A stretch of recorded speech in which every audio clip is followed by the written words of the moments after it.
for being here on a Tuesday evening. And I'm going to give you a caveat. If I keep looking out to my left, one of our neighbors gave us a surprise ice cream truck on the street. So everyone's like walking by my house to get ice cream and like waving at me. And so I feel like I need to like shut my curtain because it's also extremely tempting. It's there till 8 though. So don't worry. After we're done here, I'll be going to get some ice cream. Nice.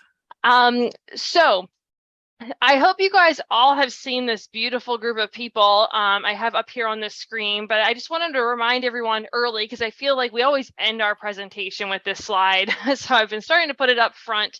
I really enjoy working with this team, and even if you're not part of the 4 districts that I work in and support, this is our team and we support each other throughout our zone. So please, if you don't know who your ARPIC is, please take a screenshot of this and grab it quickly. But like I said, we are all here to help you, and all this information is always on that website down there in the corner. So thank you again for tuning in. As we were talking about earlier, today is actually one of our master classes. So as you guys may recall, we do about 4 master classes a year, and the other times that we meet, we hold open office hours. So tonight you're going to get a little bit of a spiel from me.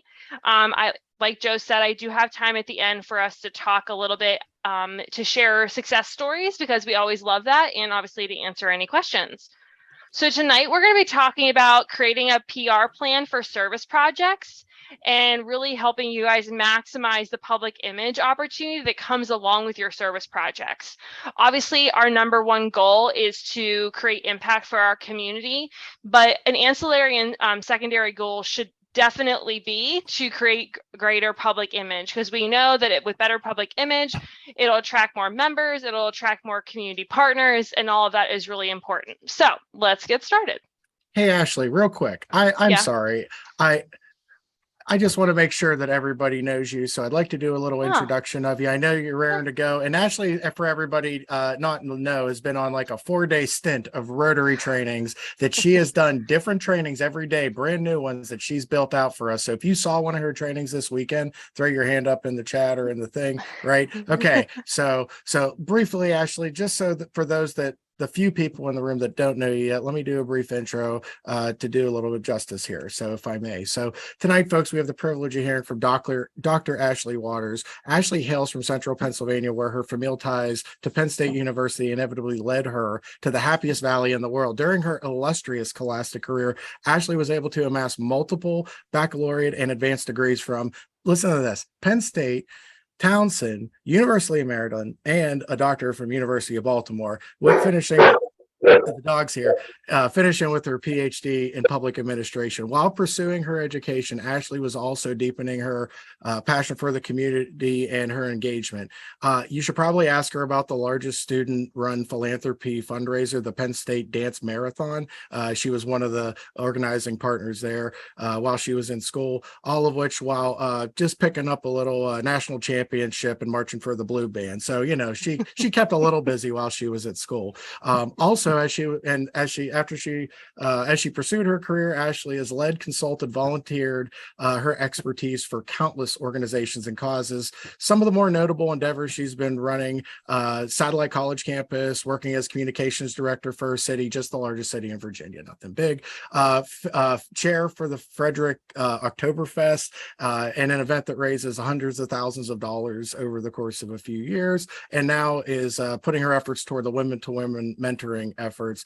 She's also president of our Rotary Club, and for us, we're very fortunate tonight to have her serving as our assistant Rotary Public Image Chair, as she briefly alluded to. Personally, witnessing Ashley's multiple skill sets at work has helped many of us in our Rotary journey. We've all had the privilege, those of us that know Ashley, of seeing her at work and reaping those rewards. Her and her husband, Andrew, and their son, Torrin, enjoy the outdoors. Torrin can't enjoy this yet, but if you want to thank Ashley, sending her a couple craft beers is always a good idea. And the best lesson I've learned from Ashley is to be quiet and listen to her. So without any further ado, Dr. Ashley Waters. I'm going to have you write all my bios, Joe. That was great. I'm telling you what, between Herb Smith this past weekend and everybody out in 7630, I'm just going to keep you all in my pocket when I'm having a bad day, because just like, you know, make me feel good. No, I want you to know that was spectacular. I would not have known any of that information about you, Ashley. So, wow. Good Yep, job, makes Joe. me a well-rounded person. All the ups and downs and all around. So thank you, Joe. All right, so I totally cut off Joe's intro before and I just like dove right into it. So I'm going to dive right back into where we were, which is just getting started with our PR plans for service projects. So first, I want to make the large caveat that this is not what we're going to do tonight. Okay, this very intimidating, scary spreadsheet when you guys are like creating a PR plan, it is not going to be this. Why? Because we are all volunteers. Most of us on this call are not PR professionals.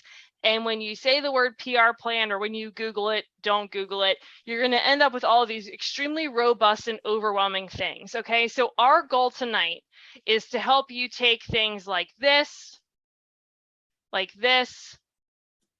like this, and help you maximize and amplify those stories, and to do so through an effective and proactively planned public relations plan. Okay, so don't get too intimidated. We're not going to walk away with this 45-step thing. It's to help you think and understand why some intentional effort around public relations with your service projects will be deeply impactful for your club and your district.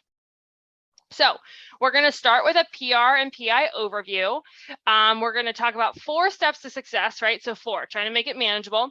And then at the end, like I said, we're going to have some share time because everyone always has great things to share and suggest to folks. I certainly don't know it all, don't know everything, and haven't seen it all. So I'd love to hear from you guys about what's working in terms of your public relation efforts as well.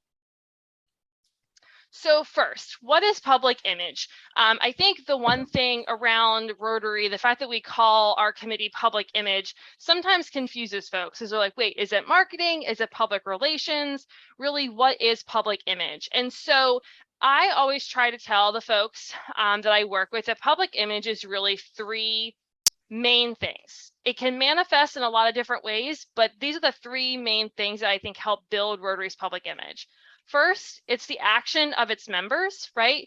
Every time we go out into the community, if people know we're a Rotarian, they are judging Rotary by our actions. And so it is important for us to live out the service above self motto, to live by the 4-way test. If we're going to say we're Rotarians, let's embody that and really personify it in our communities. So again, the action of our members really speak volumes about what Rotary is and why someone maybe want to be a part of it.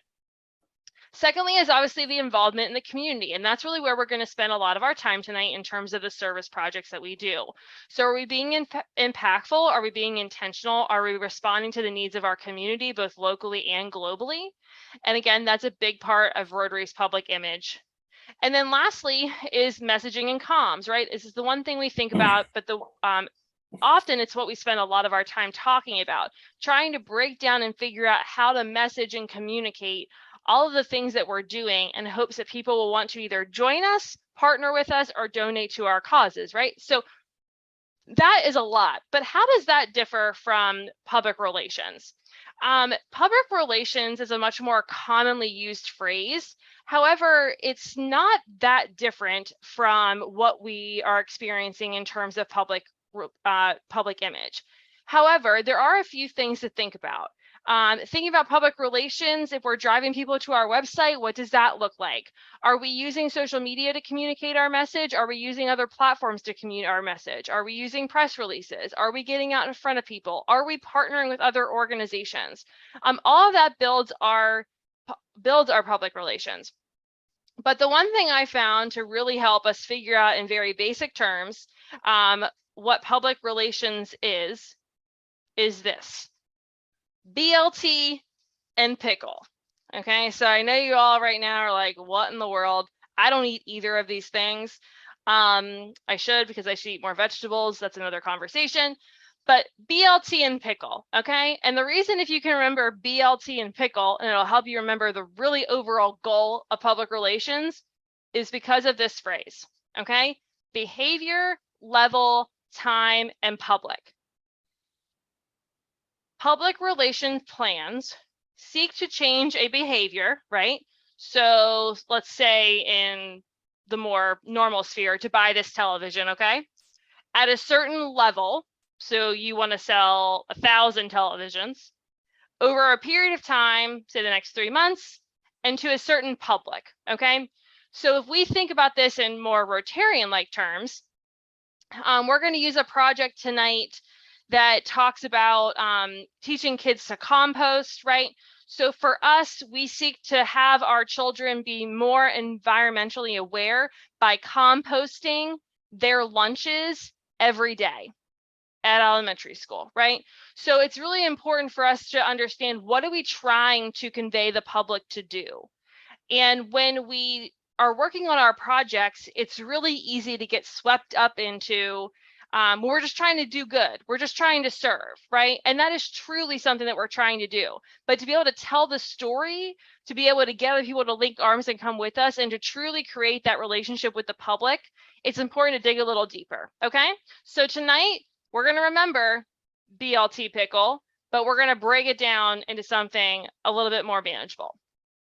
So as we walk through tonight, we're going to use this project as our example.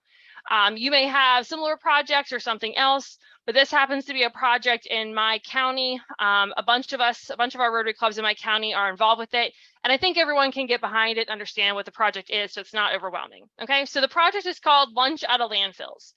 And basically what it is it teaches kids at lunchtime what goes in the compost pile, what goes in the recycle pile, and what goes in the trash, okay? And basically in hopes they will take this back to their house to then better the environment across the community, right? So just keep that in mind. I'm going to be asking for some audience participation here along the way, but that's the project. So imagine your club had this project, and we're trying to create a PR plan for it, right? To have the public more aware of what we're trying to do. So step number 1 in our 4-step process is knowing your goals and your tools, okay? It's really important to understand why you are seeking PR attention, right? Public attention, and also what your impact that you're trying to make. And this can manifest in a lot of different ways. This could be something like you're building trust, or maybe rebuilding your reputation or your image. It could be trying to influence, create better awareness, to create a partnership, to educate, to offer information and control information, and then really promotion at a high level, maybe a brand or an existence. Okay, so when we're thinking about the Lunch Out of Landfills program, what would be some of the PR goals be for my club or for your club? You can go ahead and just unmute. Awareness. Awareness, right? What kind of awareness, Kevin? Just the recycling, the environment, and what we're trying to promote. Absolutely, right? So that awareness piece, that 1, we're doing this, right? And then 2, the education piece kind of goes along with that, right? So educating the youth, this apple is compostable. This orange juice container is recyclable. This weird concoction thing that just, that goes in the trash. What else? Well, you're building a partnership, either with the kids or the schools. Absolutely, Scott. So the really cool piece about this program is that it started out with us in the schools, right? So Rotary Clubs and the Frederick County Public School System. But after that, there were other partnerships opportunities that came to be because of the conversations we were having. Absolutely. So partnership is a big one. I also really look at this as building the image of Rotarians. As we know, there are some people that think we're still a certain club for a certain type of person. And the cool part is that by going into elementary schools and middle schools and teaching them this and having clubs, club members of all ages, sizes, backgrounds, etc., I roll up and I'm like, well, I'm from Rotary. And they're like, oh, wow, like that's a young person, right? And it may not be the kids. Like sometimes the teachers are like, you're the president of Rotary? And they kind of look at me and like turn their head, right? Because some people don't expect that. And so I do think some of our work sometimes as a lower level goal is changing the image and the reputation of Rotary, not our main intent, right? Not even our secondary intent, but it's there. Okay, so when we're thinking about public relations and our goals, Impact is always our biggest goal, but what else can be built on that? It's important for us to remember that. And so I would say always try to find maybe 2 PR goals to go along with your impact goal. That way you know exactly what you're trying to say when we start to do some of our efforts. All right, so we talked about goals. So let's now talk about tools. There are so many tools out there now that can help you do PR work. So let's talk about some digital tools. What are some digital tools that help you create public relationships? Internet, Facebook, Twitter. Yep, so we got the suite of social media, right? What else? Local print, television. Yep, so we got television, we got local print, which would fall more in like our physical aspect. Has anyone ever heard of PR Web? The online press release distribution that you can use, right? There are all these tools online now. You know, hashtags, like things like that. There are all sorts of things that have come out from social media and just, you know, the World Wide Web in general to help us do what we do, right? There are tools like Canva that make us create better graphics that are more enticing to people. There are tools to help send out the message. And there's our physical tools, right? We still have paper. Paper still works, right? Flyers still work. Banners still work. Newspaper ads still work, right? So we have all those tools to think about. And then we have the people tools, right? Us out there talking with people about the partnership or the event that's coming up, saying like, oh, I'm headed to, you know, Lincoln Elementary today to help with lunches out of landfills. Well, what's that, right? So letting people know, using our voice and putting the right people in the right spot, right? So whether that's putting them on a podcast or having them write a letter to the editor, right? All these things work together. And so again, I'm going to say this can be really overwhelming. And if we wanted to build out a full communications plan, we can't fit that in an hour. But just think about the tools that you have at your disposal based on your skill set and your access. Think about what's in your club and think about what's in your community. And when you think at those 3 levels, just find your little subset of tools that work for you. Maybe your club is killing it and district is killing it on social media. Use that. Maybe you still have your newspapers and you can get in your newspapers. Use that. Maybe you have people that are extremely confident out there just spreading the good work that Rotary is doing, and they're charismatic and they love being on television or radio. Use that, right? So when you're thinking of your tools, you need to take a little audit of your club and your community. What's out there in the digital, physical, and people space, and write those down, okay? Because those are going to help you. We know your goals. We know what tools you have available, okay? If you get out in the Google land and decide to say, what PR tools? They're going to come up with 327 million tools for you to use. Do not do that. You know what works for you. You know what works in your community. And I'm going to remind everyone that we are all volunteers. So finding things in these 3 spaces that work for you in your community is the best key to having a successful project PR plan. Okay. So we're going to come back to lunches out of landfills. So the one thing that always works really well for us is social media, okay? So we can easily put some things on social media. Is this compostable? Is this compostable, right?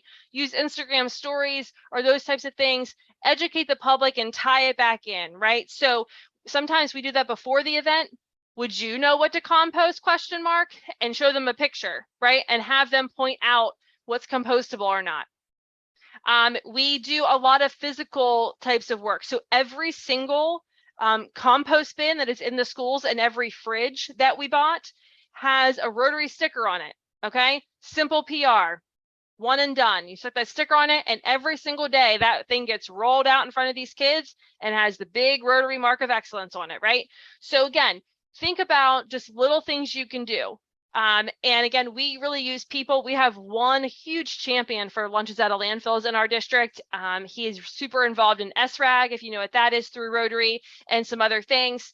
And so we use his people power and his passion and his connections through SRAG to translate this out. And in fact, he's been invited to some major Rotary things to share this project because it's so easy to replicate in your local school system. So again, know what tools you have, know what tools are going to work best for you. All right, so now we're going to go on to tip number 2, right? Process number 2, which is to identify your key stories. All right, and so I have some images here that we're going to share in a second. But first, it's important to understand that there are 3 P's of PR storytelling.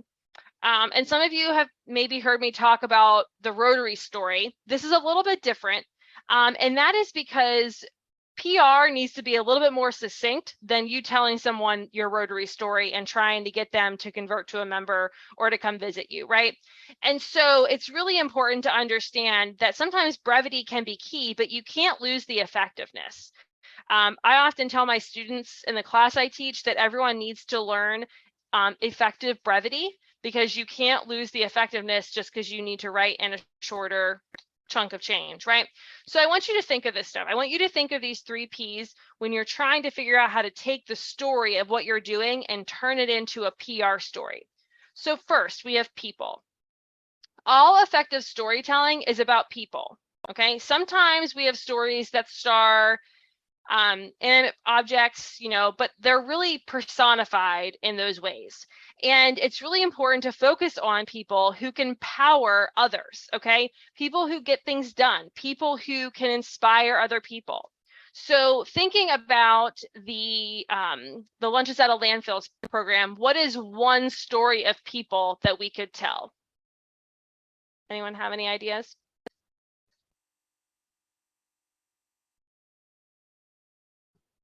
The story of how Rotary, the local Rotary Club is partnering with the school district and other organizations and educating the students on recycling.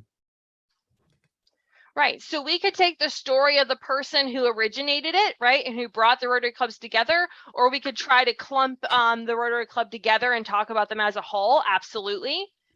We also could tell the story of one student. And I know people are really shy about using youth, but you can change their name. If you're talking to them and you hear their story, we hear stories of people that are students that come to us and say, you know, I'm composting at home now. And guess what? We filled a whole bucket last week, and they are just so proud of themselves, right? You don't need to know that that student's name is Joe or Jane or whatever. You can make up a name, give them their anonymity, but explain the passion and excitement behind that story that you learned. Okay, so use the people. It's very effective, both in visuals and in text. And when you're pitching it to media, or if you're on a podcast or whatever you're doing using social media, people is extremely important to grab people's attention. All right, our second P is passion. And that is because we have to tell our story passionately using the media that fits our story and our audience, okay? And better yet, we need to use several forms to tell our story. And the content should really appeal to the emotions of the folks that we're trying to attract.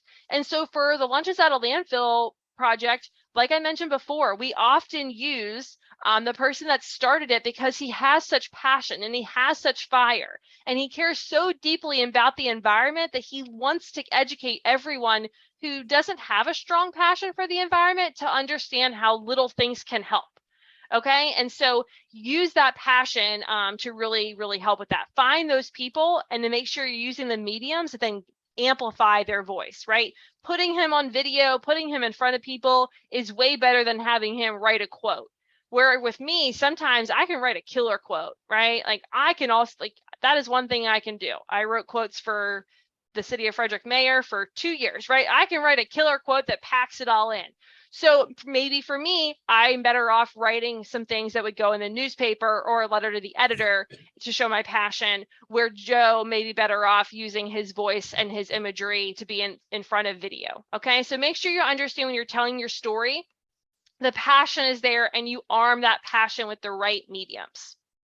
And then lastly, purpose. Decide on why you're telling your story. What do you hope people are going to do, right? We've already talked about this. This is truly understanding the BLT and Pickle thing. What are we trying to do?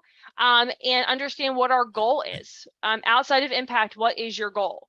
Do you want your members to feel passionate about your work? Do you want them to recruit others? What exactly is the purpose of the story? Because we all need that call to action at the end of our stories when doing good PR work.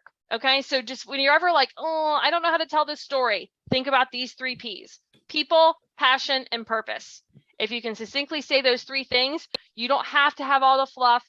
You don't have to write these super long things. If you can do it effectively in short stints using these 3 things, that's what we want. Okay, so the 3 P's, remember that as well. So the big thing I always say around this as well is that we need to humanize Rotary. So again, pictures like this at a backpack pickup, pictures like this where we're fixing up someone's house, pictures like this where we're improving someone's bike and transportation opportunities.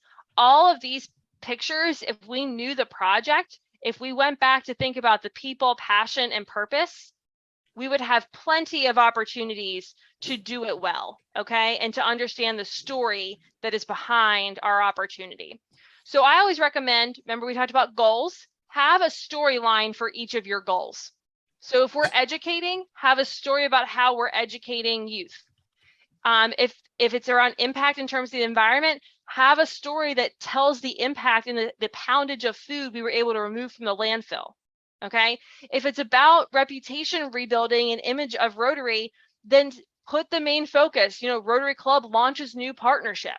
Okay, so for every goal we decided on in step 1, find a story that goes along with it.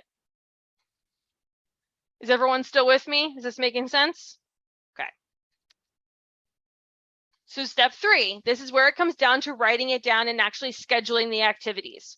And I want everyone to remember when we're doing this, you have to think of 3 different time frames when we're doing this, okay? You have to think of before, oh no, where'd it go? There we go. Before, during, and after. So when we're thinking about what mediums and tools we want to use, how we're going to hit that goal with this specific story, certain things are going to come up during the event, certain things are going to come up after the event, and some things you may actually be able to use before the event to move your stuff forward. So when you're thinking of what exactly you want to do, I encourage you to break up your kind of calendar or plan into before, during, or after. Okay, you can get very specific with your fancy spreadsheet like we saw at the beginning, but even if you just do before, during, and after, it enables you to think about the stories you can tell in each of those areas for each of the goals, okay? Before, a very easy thing to do is a press release, right? Put it on a Facebook event out there. Post some things at local coffee shops, right? You can do all that stuff beforehand to let people know it's happening so they see it then, okay? Then think about during the event. And this is where some of our new technology comes in really handy, right? You could be taking videos on your phone, posting on the social media. You could be interviewing people. You can do a lot during the event with a simple phone in your hand using the digital platforms that you have, okay? And then after, what are you doing after the fact? Are you sending thank you notes to your partners? Are you sending out another press release with pictures to be involved? Are you doing a social media ad that shows the impact and invites them to your next service project in that area? Think about what you're going to do afterwards. Public relations doesn't stop when the event stops, so the service project stops, right? Especially if it's something you do over and over again, you got to make sure you have something in that after time slot. What is your plan for that? So a lot of people are like, well, I don't even know how to put a plan together, Ashley. Like, what does it look like? So I'm going to show you 2 examples. This is an example where it's like extremely just like it's a document, right? And you're going to see they have their 2 goals here listed out in bold text, and they have additional information built out underneath. Okay, so this is a very just document oriented type of thing. But you may also have something like this. If you're more a visual person, then use more of a chart, right? Put a date in there. What kind of story is it going to be? What goals is it going to hit? What channels are you going to put it on? All of those things. So some people like the chart form. Some people like the Word document form. There is no wrong way, okay? If you can list out your goals, list out your tools, and then list out your stories with what channel you're going to put them on, whatever format works for you, that's what you need to use, okay? So at the very, very beginning, I showed you that really scary spreadsheet. If you're like, Ashley, that's not scary, that's awesome, that's what I need, then use that, okay? There are so many templates online to help you, but I don't want everyone to feel like they have to have this robust listing, okay? Having something as simple as this that you can go through and just check off as you do them is also perfectly okay. All right, so the last thing we need to do is implement and evaluate, okay? So can't get this far and not do it, okay? And the biggest thing is to actually keep track of what you do. So whether it's in your Word document or in your little fancy chart thing, you know, how long did certain things run for? If you did social media ads, you know, who was talking to who? What success rate did you have getting on the radio or getting in the paper? If you did some pitches to local media, make sure you write down exactly how it ended up working out for you and evaluating it. And remember, what we're trying to do, we want a behavior at a certain level at a certain time with the public. So you need to make sure that you're actually analyzing each of those steps. Okay, so did we educate more students to do the thing we wanted them to do? Well, the one thing we can measure to help us see if that worked was to see if we actually had more food, right? So that's how we're measuring the program. But the other thing we could do is measure how many social media likes we got, or how many volunteers actually signed up for that month to help us educate the students, right? So you're thinking about program impact, but you're also thinking about the PR tools that went along with it. So this is just a handful of things to keep in mind. First, you have your outputs, okay? Those are things you did. How many social media posts did you put out? How many email marketing things did you put out? Did you have a news release? Did you get media coverage, right? Very specific output things, check, that was done, okay? When you look at more at the outtakes and the outcomes, you're going to look at things like engagement. Did you get good engagement on your social media? Did you get a response from your call to action after being on the radio? Okay, did you think you were able to increase the trust and the advocacy areas?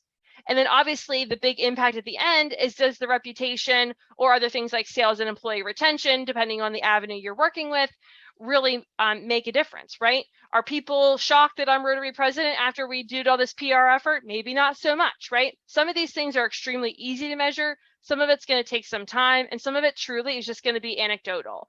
Rotary clubs do not have the time for every service project to embark in this level of measurement, but I think it's important to know that there can be a lot of changes that are happening slowly and planting seeds that can happen that will manifest because of the PR work around our service projects. So again, a lot of times we're going to focus on those first two things, the outputs and the outtakes, right? That exposure and engagement, and the other two pieces are going to come along a little bit later. But it's important to take the time, what worked, what didn't, what could we do better next time? And that way, whether it's the same project or a different project, you're taking the time to really understand what works best for your club. And whether that's to gain more volunteers, to gain more Rotarians, to raise more money, whatever it may be. So now I'm going to shut up for a few minutes and ask you guys to share. Do you have a project that you would like to walk through this 4-step process with, or do you have a public relations opportunity you would like to share?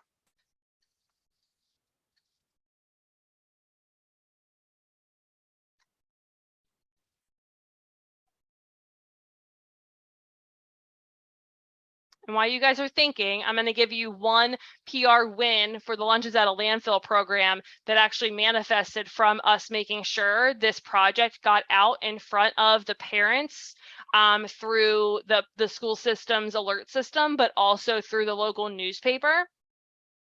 We ended up getting a lot of questions about what was happening with the milk. I don't know if it's like this in your school districts, but every student that buys lunch in our school has to take a milk, even if they don't want it. So what was happening is that most of them didn't drink the milk, and they would bring it up. And because we were trying to compost and reduce the amount of waste, we would open the milk, dump it into a jug that could then be composted and discarded of appropriately, and recycle the bottle instead of just having them throw the entire bottle full away because that can't be recycled. So this was happening over and over and over again. And when we started talking to more community partners, talking about what we were doing, we got more press around it. We soon found out that while the kids aren't allowed to take the milk with them because it can't be kept cold during the day, that one of our local food shelters would actually love the milk if we could guarantee it was refrigerated within a certain amount of time. Now school lunches are only like 20 minutes. So the amount of time in the window was perfect. And so our Rotary Club was actually able to purchase mini fridges and put them in each of the areas in which we're doing it. And we now have our milks, instead of opening them and dumping them, we're putting them into the fridge, and our rescue mission comes and picks up the milk on a regular basis and then takes it back to their shelter. And then the second piece is apples. They give apples a lot as a side, and shocker, if you have elementary school age children, they don't eat apples. Trust me, as someone who has an 8-year-old, it was very interesting going to school and watching what is actually going into their mouths and what is going into the trash. I pack my son half the lunch I used to because they don't eat it. Okay. But apples were just sitting there and we were just throwing them in the compost bin, right? Look at us, we're composting apples. We happened to be talking to someone at another volunteer fair, and they were like, you know what? The therapeutic riding program would love the apples for their horses. So now there's a box for the apples, there's a fridge for the milk, and we're composting everything else. And so now when we talk about lunches out of landfills, it's not just Rotary showing up to the school to compost the food. It's we're partnering with the rescue mission to give them unopened milk. We're giving the apples to the therapeutic riding program that supports those with disabilities in our community. And we're saving tons and tons of food, literally, from the landfills every year, right? That is a service project the public needs to know about. And unless we're doing our job telling the story and sharing those partnerships and goals, it would have stayed a smaller program, an impactful program, but a smaller program. Okay, so those are some of the wins you can have by simply putting a little PR effort into your projects. So now that I shared that, does anyone have any other things that they want to share or questions they have in terms of how PR could work for one of their projects? We've got a lot of clubs in our district that do ramp builds. How would you, and it's a partnership with an organization that clears all of the homeowners that are getting the ramp because they fit a certain income level. So all that clearing is done, and they assign us the house and the family or the individual that we're going to go serve. How would you walk through that? Yeah, so let's think about that a little bit. So one, let me actually go back. We're going to go back to the screen so we can walk through it together. So thinking of our ramp building, what are some of the public relations goals that we might have? Anyone want to help Kevin out?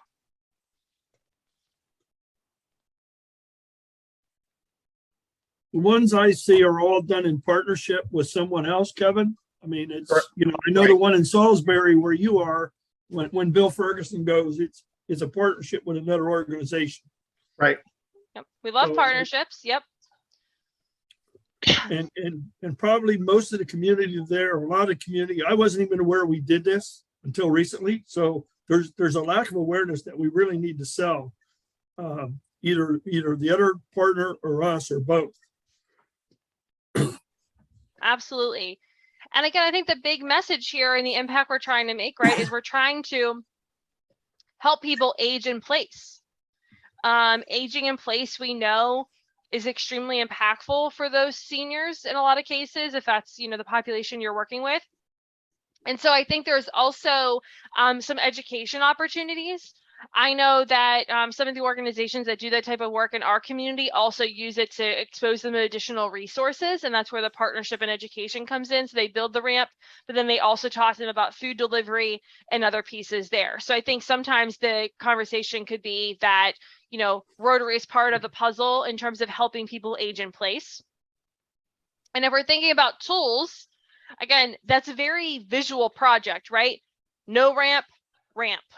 You know, yeah. Same thing with the food, right? It's like trash, compost, right? Or like sometimes we have kids digging through the trash, picking out the compost, right? Anything that's visual does really well, especially in the digital PR realm. Okay, there are a lot of digital tools that can take that and make it seem more exciting than it may seem to the folks that, you know, that are building it. So I think the other big thing is that when we come to our key people, figuring out if you can tell the story of the person that's getting it, right? So that's a perfect perspective. You also could have, I think of that project as being a multi-generational project, right? Can families help? I love stories of like families serving together. I think that's a really great story as well, right? That you're exposing the next generation to service. And so again, like think of the people that are involved in that project, whether it's the person being impacted, whether it's the group of people that are there. And again, really tying into the aging in place option in terms of the purpose, right? Taking that opportunity to show why it's so important. And then we talked about writing. Oh, go ahead, John. We really need to get the public aware that the Rotary does this, because, you know, we could gain so many more members by just asking them for help. Absolutely. And I think if it's something you guys are doing consistently, there also could be some good PR train efforts if you number it, right? This is ramp number 5. This is ramp number 10. Like our goal is this many ramps this year. Like help us get there. Come help build it, right? And so sometimes, again, that's the work you can do beforehand. Before you do a project, let them know it's coming up. What number is it? What's your goal? During, you're showing pictures of you guys building it, and then afterwards come back to it, show the picture of it being done, and tell them what your next goal is or when your next build date is, right? And so I think it's important just to figure out, if you're going to do it consistently, how can you use that type of numbering or goal system to maybe garner additional public traction. I think also making it extremely easy for people to find information about something like that, if you're going to continue to do it, is really important.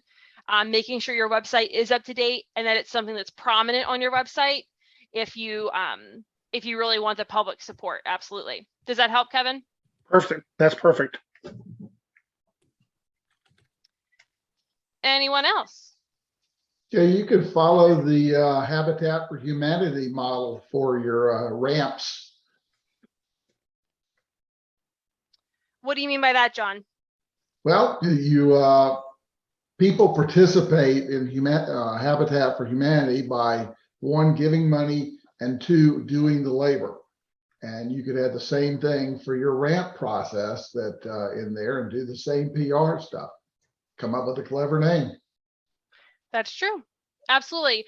And that is something that, you know, with us, Lunch Out of Landfills is a more jazzy name, right? Another project that I thought about using tonight was our school distribution that we do here. And we call it Rotary's Backpacks for Bright Futures, right? Everyone loves a good name. It makes it a little bit more visually appealing. And so I think, you know, our Habitat used to call it like Brushes with Kindness or something like that when they would do things at people's houses. So I think finding a way to name something is also a good PR stint. Not super necessary, but it does help when you're trying to tell people what you're doing if it has a fun name. It's just the way our brains work, people. And you could also partner with Habitat. Absolutely. Yeah, we do. We have our incoming president is the executive for Habitat here in our town too. Nice. Anyone else have a project that they're trying to think how they're going to take the PR angle for? I do have a question. The planning chart that you showed earlier, is that on a website somewhere? They're all on the website. Yep. So this one. That one. Yep. And I can, once I stop sharing my screen, I can find it really quickly and send it over to you. I'll put it in the chat. Absolutely.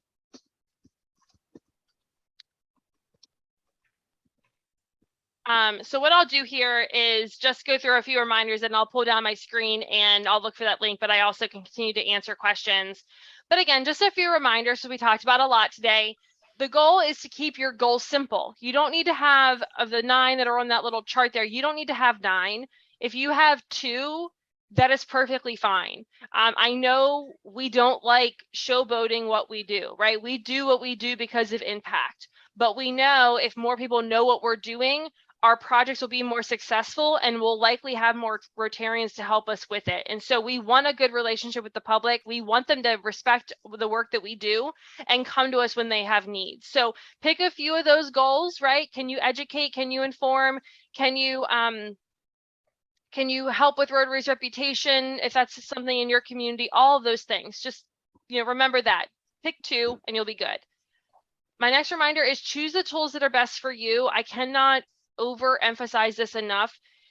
If you go talk to a marketing or a PR agency, they're going to give you all these robust things you can do. Okay. And I was asked this question actually at 7630 this weekend. A gentleman came up to me. He's like, Ashley, you said only 2 times a week. I'm in this field, and he was, I'm like, I completely understand where you're coming from a professional standpoint. But the reality is, we know public image work is hard for our Rotary clubs. We're all volunteers. And in a lot of cases, we don't all feel like we have the tool sets. I think everyone can rock in PR because we're all just walking, talking, Rotary billboards. But it does feel rather intimidating. So choose the tools that are best for you. Like I said, find those people in your club that maybe can bring in a few more tools for you. Partner with I know our economic development office has the PR web for free. So I can send them anything we do as part of the community and they'll push it out for me. That's what I'm talking about. Find those people that have those tools for you because it just makes it easier. And please don't forget, all the efforts have to be before, during, and after the project. If you're only going to focus beforehand, you're missing a lot of great momentum. Make sure you're doing it during it and doing it afterwards as well. Okay. So just a reminder, this is where you can find me. You can find me on LinkedIn, Facebook, and Instagram. You can email me, and that website there, the rizones33-34.org/Z33PI, that website is our Zone 33 website. I really encourage you to take a look at that site. We add things on there. You'll find our next sessions on there, all that kind of good stuff. So please make sure you do that. I'll come back to this screen in 1 second. And then just so you know, on that website is where you'll find our full list of trainings. Our next one is an office hours in November. Then we'll have December off just because, again, the timing doesn't really work out with the holidays. But our next session in January will be a panel on working with local media partners. So if we're diving into PR a little bit more with local media partners and how you can get your stuff in front of them, right? And then you can see what's happening the rest of the springtime there. So just head to that website. You can find out all this information. And I'll flip back to this just in case you're writing down my email. So I'll give this up for one more second. Oh, go ahead, Elijah. One more question. There's a thin line between editorial, press releases, and sales doing print distributions. Where's that fine line? Because you were saying it's good to put out information before, during, and after. Before, some publications thinks it's advertising. During, some people think it's advertising, but after, you have a better chance of getting your information out. So where's it that line between editorial and sales? I think it just depends on the tools that you're using. So if you're finding that maybe some of your local publications won't really allow you to do before or during, I think is definitely the tools that you control. Social media is a big one, that type of stuff. But I really encourage you just to take advantage of a lot of the nonprofit aspects of TV and radio and print that are out there. I know a lot of radio stations will do free event advertisements for you. Build that into your PR plan, right? And so you just have to find the channels and the tools that will allow you to do the pre-work. Press releases and that kind of thing. Typically before is what they want. I know our news outlets are starving for information. We're still small enough where I'm at that they're not overwhelmed by like the DC or Baltimore news. And so they're still looking for stuff. So they'll do a pre-thing for us and they'll do a post thing for us. It's not going to be the day after. It might be a week later, but still for us, it helps with repetition, which we know is super important, right? People don't see things once and digest it. They say it's now 7 times, which is just kind of crazy. So I think, Elijah, it's just important to figure out what tools will work in which of those phases. And some may be an option for all 3, where some are only going to be an option for after or before. So I say don't ever hesitate as a nonprofit. I don't think anyone's going to think that you're selling something. We're really just trying to, make impact. And I think that's just the important spin to put on it. And I was thinking more of some of the events that we have that we're asking for tickets. I was thinking more in that frame of mind, other than anything else. Yeah, fundraising events and some of our fundraisers is a little bit different in terms of how PR would work for those. But again, I mean, some of our radio stations will give them, just like you said, like, hey, here's 10 free tickets, talk about our event and give away free tickets. And then some of them will actually come to the event and broadcast live from there, right? And so that's something that works, where after the event, they're not really going to talk about it. But that's when our newspaper comes in and we can talk more about the impact of the money we raised, which we can then use on social media and newspaper. So it's all a combination of things, and figure out what tools for you work before the event, during the event, and after the event. And it'll always be unique to your community. There's not a standard, just because everyone works so differently these days. So many of your news media now are relying on Zoom to do interviews for broadcast, because they're not traveling as much with COVID still. And so they're doing that. And if you send them a good news story, they're going to jump on it, because some days are very slow and they're hungry for it. Yep. And that's when we've talked a lot about the pictures that you're taking. The reason pictures are becoming even more important is not just because of social media, but also because they're not sending people out to things. But if you provide a good picture, they'll use it, or video content. And so a lot of this work is falling on some of the organizations to do themselves. But other than that, they just don't have the staff anymore. And it's, they just can't get out as much. You're exactly right, Kevin.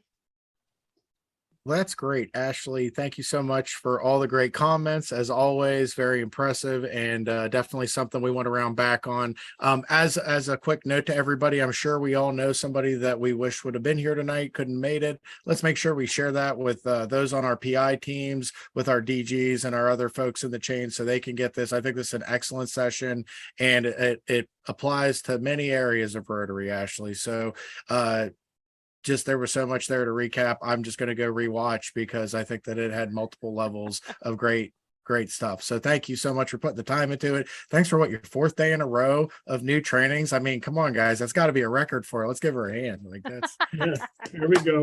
I'm off tomorrow. Ashley. Hallelujah. Yeah. You have to make a living tomorrow, Ashley. I do my real job. Well, it sounds like you got director written all over that, from what I'm seeing. But thank you, everybody, for attending. Thank you for pushing out the idea of our master classes and helping us help you as ARPICs, and helping everybody on their Rotary journey.